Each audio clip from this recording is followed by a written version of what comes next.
A powerful earthquake rocked parts of Mexico today. You can see the shaking in the images here.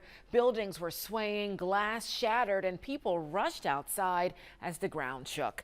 The quake has preliminary magnitude right now of 6.5. That according to Mexico's seismological agency. ABC's Olivia Rubin now with the details.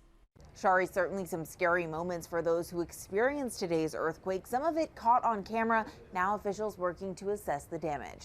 Brick and concrete buildings seen rocking back and forth as an earthquake struck parts of Mexico City today.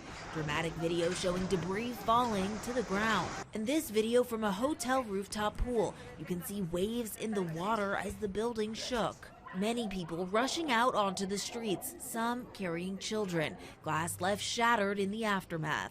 Officials say the center of the quake hit in San Marcos in southern Mexico. So far, officials say only minor damage reported there. In Mexico City, President Claudia Sheinbaum was delivering her first speech of the new year when the earthquake hit. Alarms sounding, the room briefly evacuated.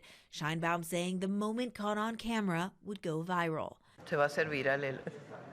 This video showing lights in a home swaying back and forth. Mexico City. And I just experienced my first earthquake. American Terrence James was in Mexico City when it happened, evacuating out onto the streets. And of course, when you run out from an earthquake in just your underwear, of course you forget your hotel key. Me and everybody else. So now God only knows what I'm going to do before I get back in my room. Luckily, most people able to now return to their hotels and homes. Officials in Mexico City are now working to inspect some buildings to make sure there is no danger of collapse. In New York, Olivia Rubin, Channel 6 Action News.